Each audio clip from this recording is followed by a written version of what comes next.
Hello student, आपका अपने channel math गुरु पर एक बार फिर से स्वागत है। आज के इस वीडियो में हम प्रश्नावली 11.1 के बचे हुए क्वेश्चन नंबर 5, क्वेश्चन नंबर 6 और क्वेश्चन नंबर 7 कंप्लीट करेंगे। हमने इसके भाग फर्स्ट के अंदर 1 से 4 तक के क्वेश्चन कंप्लीट कर लिए थे। अगर आपने इसका भाग फर्स्ट नहीं देखा तो डिस्क्रिप्शन में आपको लिंक मिल जाएगा, वहां से वीडियो का भाग फर्स्ट भी आप जरूर देखें। चलो वीडियो को स्टार्ट करते हैं। अगर आप मेरे चैनल पर नए हैं तो चैनल को सब्सक्राइब कर दें और वीडियो अच्छा लगे तो वीडियो को लाइक कर दें। स्टार्ट करते हैं क्वेश्चन नंबर 5। क्वेश्चन नंबर 5 में हमें बोला गया है एक त्रिभुज एबीसी बनाए जिसमें बीसी बराबर 6 सेंटीमीटर, एबी बराबर 5 सेंटीमीटर और कोण एबीसी बराबर 60 डिग्री हो। फिर एक त्रिभुज की रचना कीजिए जिसकी भुजाएं त्रिभुज एबीसी की संगत भुजाओं के 3/4 गुनी हो। दोस्तों यहाँ पर सबसे पहले हम एक त्रिभुज बनाते हैं। इसके लिए मैं एक कच्चा चित्र बना लेता हूँ त्रिभुज का। ये हमारे पास होगा एक एबीसी त्रिभुज। इसको नाम दे देते हैं ए बी सी। इसमें हमें बोला बीसी बराबर हमारे पास 6 सेंटीमीटर है और आगे हम ए बी बराबर दे रखा है 5 सेंटीमीटर, कोण भी दे रखा है 60 डिग्री। दोस्तों मैंने आपको पिछली वीडियो में बताया था कि हमें त्रिभुज की जो सबसे बड़ी भुजा है उसको सबसे नीचे लेना है, अर्थात उसको ही आधार मानते हुए त्रिभुज की रचना करनी है। तो सबसे पहले मैं यहाँ पर एक बीसी बराबर 6 सेंटीमीटर का रेखाखंड खींच लेता हूँ। ये हो गया बीसी 6 सेंटीमीटर। उसके बाद हमें बिंदु बी के ऊपर 60 डिग्री का कोण बनाना है। दोस्तों आपको ध्यान रखना है यहाँ पर कोण बनाने के लिए हमें चंदे को बिल्कुल भी काम में नहीं लेना, हमें प्रकार की सहायता से ही कोण बनाना है। प्रकार की सहायता से कोण कैसे बनाते हैं? सबसे पहले प्रकार को थोड़ा सा खोल लेना है, उसमें चाप भर लेना है और एक चाप जिस बिंदु के ऊपर हमें कोण बनाना है उस बिंदु के ऊपर प्रकार की नोक रखते हुए एक चाप हमें काट देना है। यहाँ पर मैं एक चाप काट देता हूँ। चाप काटने के बाद हमें प्रकार को स्थिर रखते हुए उसी चाप का एक दूसरा चाप हमें काटना है। प्रकार के नोक को पहले वाले चाप के बिंदु के ऊपर रखकर मैंने एक दूसरा चाप काट दिया। जहां पर दोनों चाप आपस में क्रॉस कर रहे हैं उस बिंदु को जब हम बी से मिलाएंगे तो हमारे पास 60 डिग्री का कोण प्राप्त होगा। यहां से मैं दोनों कटान बिंदुओं को बिंदु बी से मिलाते हुए एक सरल रेखा खींच देता हूं स्केल की सहायता से। ये कोण हमारे पास हो गया 60 डिग्री का। आगे में क्वेश्चन ने बोला है कि जो हमारे ए बी जो भुजा है वो 5 सेंटीमीटर के, तो सिंपली हमें बी बिंदु के ऊपर प्रकार से हमें 5 सेंटीमीटर चाप भर के काटना है। ये हमारे पास होगा 5 सेंटीमीटर का चाप। इसको बिंदु बी के ऊपर नोक को बिंदु बी के ऊपर रख के हमें चाप काट देना। जहां पर दोनों चाप आपस में क्रॉस कर रहे हैं उस बिंदु का नाम दे देना हमें ए बिंदु। ये हमारे पास आ गया ए बिंदु। ए को बिंदु सी से मिला देना है, इससे हमारा अभिष्ट त्रिभुज ए बी सी बन के तैयार हो जाएगा। ये यहाँ पर हमारे पास जो ए बी भुजा है वो कितनी है? 5 सेंटीमीटर की। इतना करने के बाद आगे हमें क्वेश्चन में बोला गया है फिर एक अन्य त्रिभुज की रचना कीजिए जिसकी भुजाएं त्रिभुज एबीसी के संगत भुजाओं के 3/4 गुनी हो। यहाँ पर हमें अनुपात दे रखा है 3/4। दोस्तों मैंने वीडियो के भाग 1 में आपको बता रखा है कि जो हमारे पास अनुपात होता है उसके अंदर ही रचना का पूरा राज छुपा होता है। अब हमें सिंपली क्या करना है, यहाँ पर हमारे पास जो बिंदु बी है यहाँ से एक न्यून कोण बनाना है। न्यून कोण बनाते हुए एक किरण खींचनी है। सिंपली मैं यहाँ से एक न्यून कोण बनाते हुए एक किरण खींच देता हूँ। इतना करने के बाद हमें जो अनुपात दे रखा है उसमें जो सबसे बड़ा मान है, यहाँ पर सबसे बड़ा मान हमारे पास क्या है? 4 है।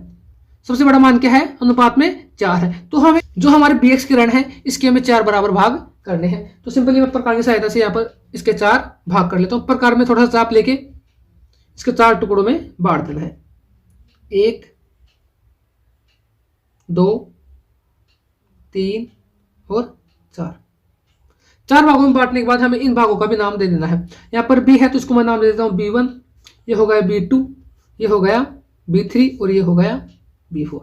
इतना करने के बाद हमें फिर से जो हमें अनुपात दे रखा है उसको देखना है। अनुपात में हमारे पास जो हर में मान होता है, हर में यहाँ पर 4 है तो हमें क्या करना है, सिंपली B4 को बिंदु सी से मिला देना है।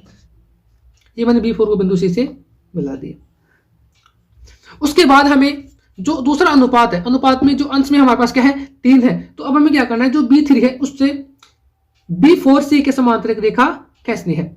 समांतर रेखा खींचने के लिए हमें क्या करना होगा, सिंपली जो अभी तक हम क्वेश्चनों में करते आए थे, प्रकार को थोड़ा सा खोलकर हमें बिंदु B4 के ऊपर प्रकार के नोक रखे एक चाप काट लेना है। प्रकार को स्थिर रखते हुए हमें उसी माप का एक दूसरा चाप बिंदु B3 के ऊपर भी काट लेना है। चाप काटने के बाद हमें जो हमारा प्रथम चाप है उसको प्रकार की सहायता से उसकी लंबाई को माप लेना है और फिर हमें सेकंड चाप के ऊपर प्रकार के नोक रखते हुए इस चाप को काट देना है। जहां पर दोनों चाप आपस में क्रॉस करते हैं उस बिंदु को बिंदु B3 से मिलाते हुए हमें एक सरल रेखा खींच देनी है। ये हमने एक सरल रेखा खींच दी। बी सी भुजा पर ये रेखा जहां पर मिलते हैं उसको हमने नाम दे दिया सी डैश। ये बिंदु हमारा हो गया सी डैश। दोस्तों आपको यहां पर दिख रहा होगा B4 सी रेखा हमारी B3 सी डैश के बिल्कुल समांतर है। अगर आपके पास ये समांतर नहीं आती तो आपने कहीं ना कोई गलती कर दी। इसका विशेष आपको ध्यान रखना है। अब हमने जो काम नीचे किया वही काम हमें सिंपली ऊपर करना है। हमें सी डैश बिंदु से AC के समांतर एक रेखा खींचनी है। इसके लिए सिंपली हम प्रकार की सहायता से एक चाप काट लेंगे बिंदु C से। ये मैंने एक चाप काट लिया, उतना ही चाप हमें सी डैश बिंदु से काट लेना है। अब पहले वाले चाप को प्रकार की सहायता से माप लेना है और इस माप को सेकंड चाप के ऊपर प्रकार के नोक रखते हुए काट देना है। जहां पर दोनों चाप आपस में क्रॉस करे उसको स्केल की सहायता से बिंदु सी से मिला देना है। ए बी भुजा को जहां पर ये भुजा मिलती है उस बिंदु का हमें नाम दे देना है ए डैश। इस प्रकार से हमें त्रिभुज ए बी सी के संगत एक नया त्रिभुज ए डैश बी और सी डैश प्राप्त हो गया। हमारा पहला काम जो रचना होता है वो हमारा कंप्लीट हो गया। रचना के बाद जो हमारा द्वितीय पॉइंट आता है वो आता है रचना के चरण। रचना के चरण में हमने रचना करते समय जो जो स्टेप हमने फॉलो की सिंपली उनको स्टेप बाय स्टेप लिख देना है। इससे हमारी रचना का चरण कंप्लीट हो जाएगा, जैसे कि आपको स्क्रीन के ऊपर दिख रहा है। उसके बाद में जो हमारा तीसरा पॉइंट आता है रचना का औचित्य। रचना के औचित्य में हमने रचना के अंदर जो काम किया उसको मैथमेटिकल रूप के अंदर दर्शाना होता है। जैसा कि हमने पिछले 4 क्वेश्चनों में किया था ठीक उसी प्रकार से हमें सेम टू सेम यहाँ पर भी वही काम हमें करना है। यहाँ पर हमारे पास BC लाइन के नीचे 2 त्रिभुज दिख रहे हैं आपको, एक तो BC डैश B3, एक BC और B4। यहाँ पर दोनों त्रिभुज आपस में समरूप है तो यहाँ पर लिख देंगे सबसे पहले हम त्रिभुज B3 C डैश व त्रिभुज B4 C में। इतना करने के बाद हम यहाँ पे आगे लिख देना है कि त्रिभुज B3 C डैश समरूप है त्रिभुज B4 C के। जैसे ये दोनों त्रिभुज आपस में समरूप हो जाते हैं तो इनकी भुजाओं का अनुपात भी क्या हो जाता है, बराबर हो जाता है। अब हमें इनकी भुजाओं का अनुपात भी बराबर कर देना है। भुजाओं का अनुपात यहां से देखो B3 बटे B4, B3 बटे B4 बराबर होगा BC डैश अपॉन में BC के, BC डैश अपॉन में BC के। इसको नाम दे देना समीकरण नंबर 1। फिर हमें जो हमारे पास ऊपर जो 2 त्रिभुज प्राप्त हो रहे हैं, पहला त्रिभुज BC डैश A डैश और दूसरा त्रिभुज BC और A। सिंपली हमें लिख देना है नेक्स्ट स्टेप में त्रिभुज BC डैश C व त्रिभुज BC A में। ये दोनों त्रिभुज भी आपस में क्या होंगे, समरूप होंगे। तो लिख देंगे त्रिभुज BC डैश C समरूप होगा त्रिभुज BC A के। जैसे दोनों त्रिभुज समरूप हो जाएंगे तो इनकी भुजाओं का अनुपात भी क्या हो जाएगा, बराबर हो जाएगा। सिंपली हमें आगे लिख देना है भुजा BC डैश बटे BC बराबर होगा BA डैश बटे BA के। BC डैश बटे BC बराबर होगा BA डैश अपॉन में BA के। इसको नाम देना समीकरण नंबर 2। दोस्तों हमारे पास यहाँ पर B3 अपॉन में B4 का मान है। देखो इसमें थोड़ा सा आगे इसमें लिखना है हमें समीकरण 1 में B3 का मान तो कितना हो गया, 3 हो गया क्योंकि यहाँ पर कितने भाग है, 3 भाग है। और B4 का कितना मान होगा, 4 मान होगा क्योंकि यहाँ पर कितने भाग है, 4 भाग है। तो ऊपर तो हो जाएगा 3 और नीचे हो जाएगा 4। अब हमें आगे नेक्स्ट स्टेप में लिखना है समीकरण 1 व 2 से। समीकरण 1 व 2 से, समीकरण 1 व 2 से हम कह सकते हैं BC डैश अपॉन में BC बराबर BA डैश अपॉन में BA बराबर। दोस्तों यहां से हमें BC डैश अपॉन में BC का मान कितना है, 3/4 है। तो BC डैश अपॉन में BC के बराबर में कितना लग देना, 3/4 लिख देना। ये हमारा क्या आ गया, आंसर आ गया। दोस्तों अब बात करते हैं क्वेश्चन नंबर 6 की। क्वेश्चन नंबर 6 में हमें बोला है कि एक त्रिभुज ABC की रचना कीजिए जिसमें BC बराबर 7 सेंटीमीटर, कोण B बराबर 45 डिग्री, कोण A बराबर 105 डिग्री हो। फिर एक अन्य त्रिभुज की रचना कीजिए जिसकी भुजाएं त्रिभुज ABC के संगत भुजाओं की 4/3 गुनी हो। दोस्तों हमें यहाँ पर सबसे पहले एक त्रिभुज ABC की रचना करनी है तो उसके लिए मैं इसका कच्चा चित्र बना लेता हूँ। ये हमारे पास होगा एक ABC त्रिभुज ABC। हमारे पास यहाँ पर BC बराबर 7 सेंटीमीटर है और कोण भी दे रखा है 45 डिग्री। कोण ए हमें दे रखा है 105 डिग्री। दोस्तों जब हम जानते हैं त्रिभुज के तीनों कोणों का योग कितना होता है 180 डिग्री होता है। ये 105 है, ये 45 है, दोनों का योग कितना होगा 150 होगा। और जब हम 180 में से 150 घटा देंगे तो हमारे पास तीसरा कोण कितना आ जाएगा 30 डिग्री आ जाएगा। अब हम क्या करेंगे, सबसे पहले पक्का चित्र बनाते समय सबसे पहले BC 7 सेंटीमीटर खींच लेंगे, फिर बिंदु B के ऊपर 45 डिग्री का कोण बनाएंगे और C के ऊपर 30 डिग्री का कोण बनाएंगे। जब ये दोनों कोणों को आपस में मिला देंगे तो हमारे पास ऑटोमेटिक बिंदु A के ऊपर 105 डिग्री का कोण बन जाएगा। तो चलो इसको पक्का चित्र बनाते हैं। सबसे पहले मैं यहाँ पर एक BC बराबर 7 सेंटीमीटर की रेखा खींच लेता हूं। ये हो गई लाइन BC 7 सेंटीमीटर। अब हमें बिंदु B के ऊपर 45 डिग्री का कोण बनाना है। क्या करना है, प्रकार को सिंपली थोड़ा सा खोल के इसमें चाप भर लेना है और एक चाप जिस बिंदु के ऊपर हमें कोण बनाना है वहां से एक चाप काट देना है। जहां पर ये चाप रेखाखंड को मिलता है उस बिंदु के ऊपर प्रकार के नोक रखे हमें उतने ही चाप को एक दूसरा चाप काट देना है। जहां पर ये दोनों चाप क्रॉस कर रहे हैं यहाँ पर हमारा कितने डिग्री कोण बनेगा 60 डिग्री का। लेकिन हमें बनाना कितना डिग्री का है 45 डिग्री का। 45 डिग्री कोण हम कैसे बनाएंगे, हम सबसे पहले 90 डिग्री कोण बनाएंगे, फिर उसका आधा कर देंगे, कितना बन जाएगा 45 डिग्री का कोण बन जाएगा। 90 डिग्री कोण बनाने के लिए हमें 60 डिग्री का बनाना पड़ेगा, फिर उसके बाद में 120 डिग्री का बनाना पड़ेगा, फिर उसका आधा करके हमें कितने डिग्री का बनाना पड़ेगा 90 डिग्री का। ये हमारा 60 डिग्री कोण बन गया। उसके बाद हम बनाएंगे 120 डिग्री का। ये हमारा 120 डिग्री कोण बन गया और इन दोनों के मध्य में कितना बनेगा 90 डिग्री का। तो एक चाप हम इधर से काटेंगे और एक चाप काटेंगे 120 डिग्री के कोण से एक दूसरा चाप काट देंगे।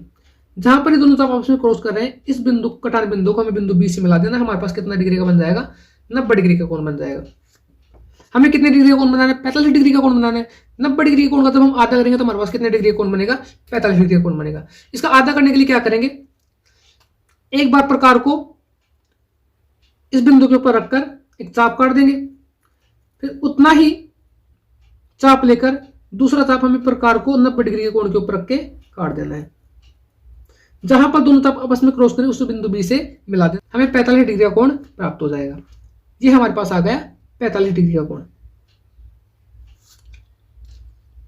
अब उसके बाद हमें बिंदु C के ऊपर 30 डिग्री का कोण बनाना है। 30 डिग्री का कोण कैसे बनाएंगे, हम पहले 60 डिग्री का कोण बनाएंगे, फिर उसका क्या कर देंगे आधा कर देंगे। तो 60 डिग्री का कोण बनाने के लिए क्या करेंगे, सिंपल बिंदु के ऊपर में कोण बनाना है, वहां पर प्रकार के नोक रख के हम एक चाप काट देना है। ये मैंने एक चाप काट दिया।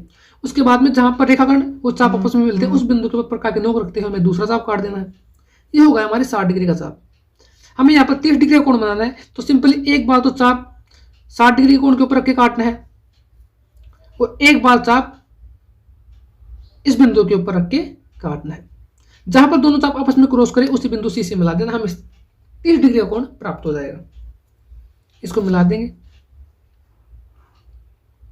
जो बिंदु C के ऊपर ये हमें कोण प्राप्त होगा वो प्राप्त होगा 30 डिग्री का। जब यहाँ पर 45 होगा ये 30 होगा, ये कितना हो जाएगा 105 डिग्री। और ये बिंदु आ गया हमारा A बिंदु। ABC त्रिभुज रचना करने के बाद हमें क्वेश्चन में आगे बोला है कि एक अन्य त्रिभुज की रचना कीजिए जिसकी भुजाएं त्रिभुज ABC के संगत भुजाओं की 4/3 गुनी हो। यहाँ पर जो हमें अनुपात दे रखा है वो दे रखा है 4/3। सिंपली हमें क्या करना है, बिंदु B से एक न्यून कोण बनाते हुए एक BX किरण खींचनी है। तो सबसे पहले हम यहाँ पर बिंदु B से एक BX किरण बना देंगे न्यून कोण बनाते हुए।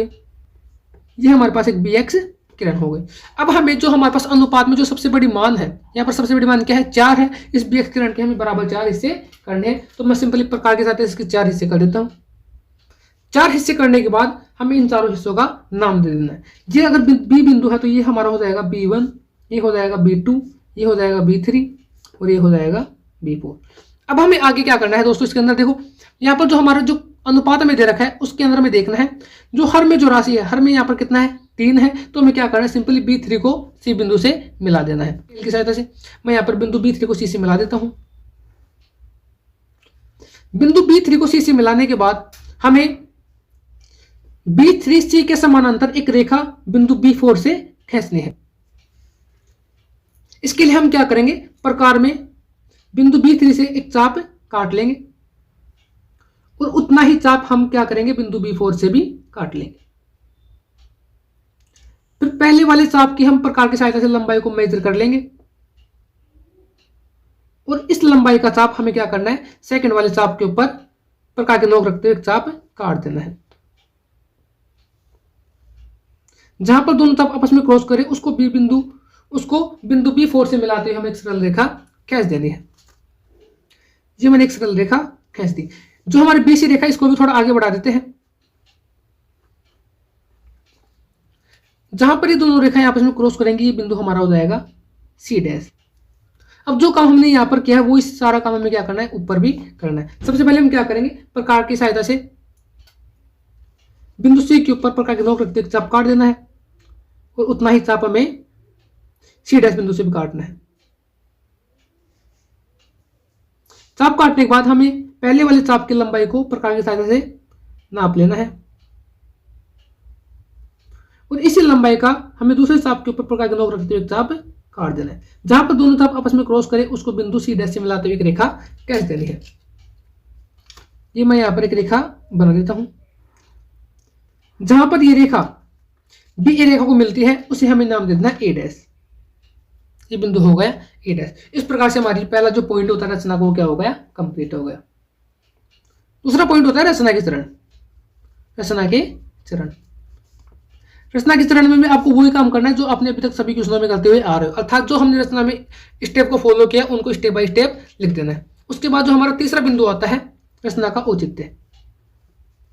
रचना का औचित्य, रचना के औचित्य में भी दोस्तों हमने अभी तक जो पिछले क्वेश्चनों में जो काम किया सेम टू सेम वही काम हमें यहाँ पर भी करना है। हमें यहाँ पर जो नीचे दो त्रिभुज दिख रहे हैं जो एक दूसरे क्या है, समरूप त्रिभुज है। तो सबसे पहले हम लिख देंगे त्रिभुज B4 C' B4 C' व त्रिभुज B3 C में, त्रिभुज B3 C में क्या देखेंगे हम इसके अंदर कि दोनों त्रिभुज आपस में क्या है, समरूप है। तो आगे हम नेक्स्ट लाइन में लिख देंगे त्रिभुज B4 C' समरूप है त्रिभुज B3 C के। जैसे दोनों त्रिभुज समरूप हो गए तो उनकी भुजाओं का अनुपात भी क्या हो जाएगा, बराबर हो जाएगा। B4 बटे B3 बराबर होगा BC' अपॉन में BC के, BC' अपॉन में BC के। और अब देखो दोस्तों यहाँ पर हमारे पास B4 का मान कितना है, B4 के बीच में कितने भाग है, 4 भाग है। तो इसका ऊपर तो हमारे पास हो जाएगा 4 और नीचे B3 के बीच में कितने भाग है, 3 भाग है। तो इसका मान कितना हो जाएगा, 3। ये होगा हमारा समीकरण नंबर 1। अब हमारे पास जो ऊपर दो त्रिभुज बन रहे हैं कौन कौन सा, BCA और BC', इनको भी हमें क्या करना है, लिख देना। यहाँ पर भी दोनों त्रिभुज क्या है, समरूप है। हमें लिखना है यहाँ पर त्रिभुज BC'A' व त्रिभुज BCA में दोनों त्रिभुज समरूप है। तो लिख देंगे त्रिभुज BC'A' समरूप है त्रिभुज BCA के। जैसे दोनों त्रिभुज समरूप हो जाएंगे तो इनकी भुजाओं का अनुपात भी क्या हो जाएगा, बराबर हो जाएगा। हमें आगे लिख देना है BC' अपॉन में BC बराबर होगा BA' अपॉन में BA के।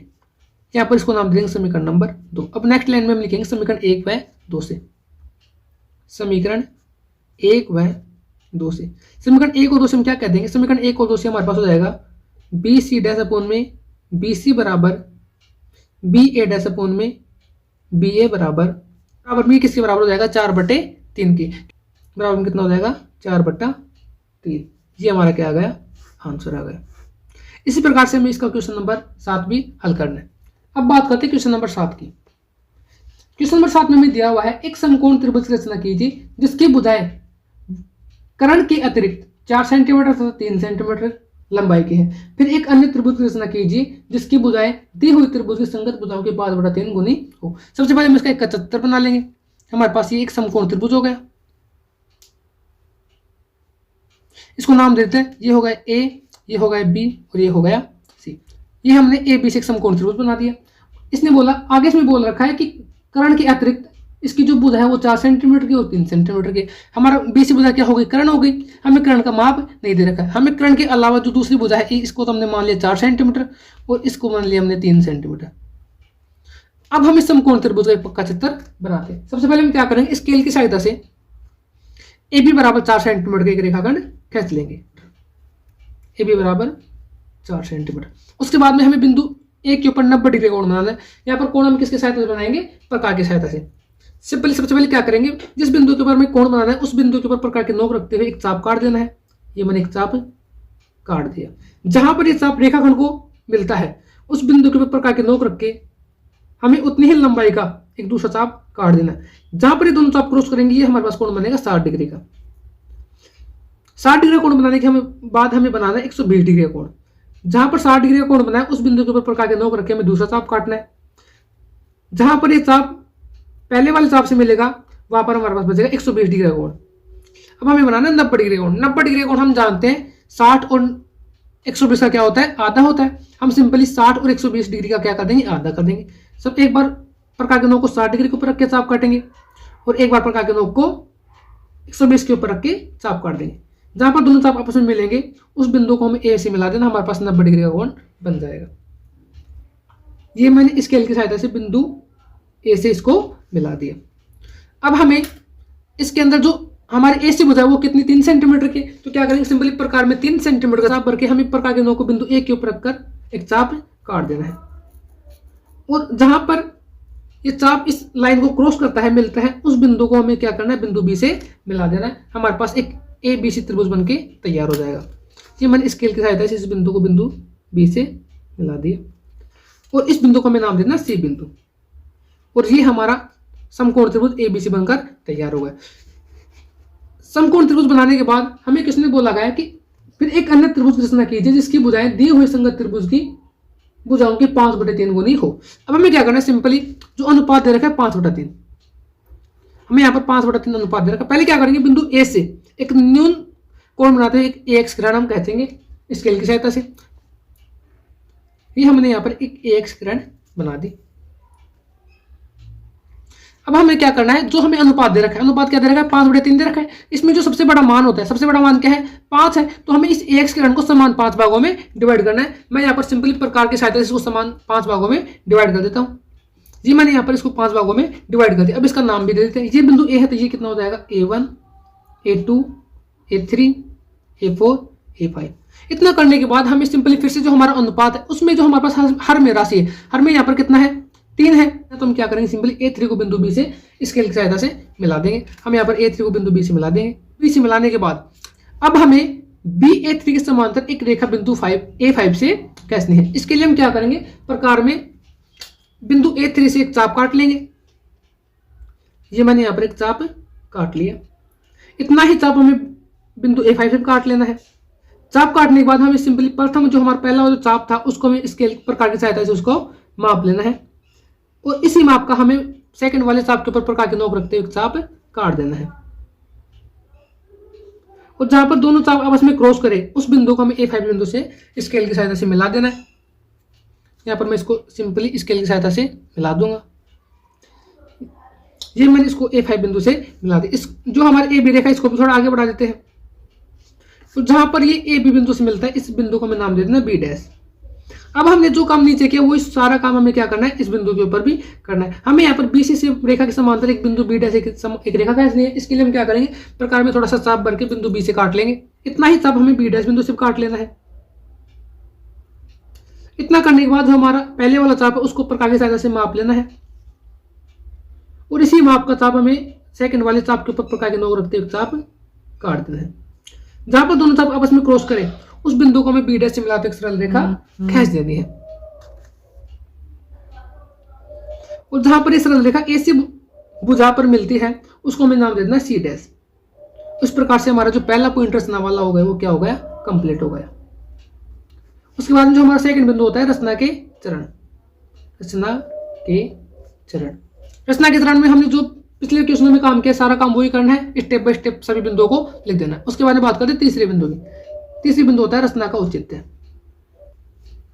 रचना के औचित्य में हमें जो काम हमने रचना के अंदर किया उसको मैथमेटिकल रूप के अंदर दिखाना होता है। तो सबसे पहले मैं नीचे जो हमारे पास त्रिभुज इसकी बात करता हूँ। त्रिभुज A5 B डैश की, त्रिभुज A5 B डैश व त्रिभुज A3 B में, A3 B में क्या हो जाएगा, यहाँ से दोनों त्रिभुज समरूप हो जाएंगे। त्रिभुज A5 B डैश समरूप हो जाएगा त्रिभुज A3 B के। जैसे दोनों त्रिभुज समरूप हो जाएंगे तो इनकी भुजाओं का अनुपात भी क्या हो जाएगा, बराबर हो जाएगा। हमारे पास यहाँ पर A5 बटे हो जाएगा A3। ये किसके बराबर हो जाएगा, ए बी डैश अपॉन में ए बी के, ए बी डैश अपॉन में ए बी के, और ये किसके बराबर हो जाएगा 5/3 के। इसको नाम देना समीकरण नंबर 1। अब बात करते हैं ऊपर जो हमारे पास त्रिभुज बन रहे हैं, त्रिभुज A B dash C dash की और ए बी सी की, त्रिभुज A B dash C dash व त्रिभुज ए बी सी में ये दोनों त्रिभुज आपस में क्या हो जाएंगे, समरूप हो जाएंगे। तो लिख देंगे त्रिभुज A B dash C dash समरूप है त्रिभुज ए बी सी के। जैसे दोनों त्रिभुज समरूप हो जाएंगे तो इनकी भुजाओं का अनुपात भी क्या हो जाएगा, बराबर हो जाएगा। हमारे पास यहाँ पर हो जाएगा ए बी डैश अपॉन में ए बी बराबर हो जाएगा ए सी डैश अपॉन में ए सी के। इसको नाम देना समीकरण नंबर 2। अब हमें लिखना समीकरण 1 व 2 से, समीकरण 1 व 2 से। समीकरण 1 व 2 से हम क्या लिख देंगे, ए बी डैश अपॉन में ए बी बराबर ए सी डैश अपॉन में ए सी बराबर 5/3। ये हमारा क्या आ गया, आंसर आ गया।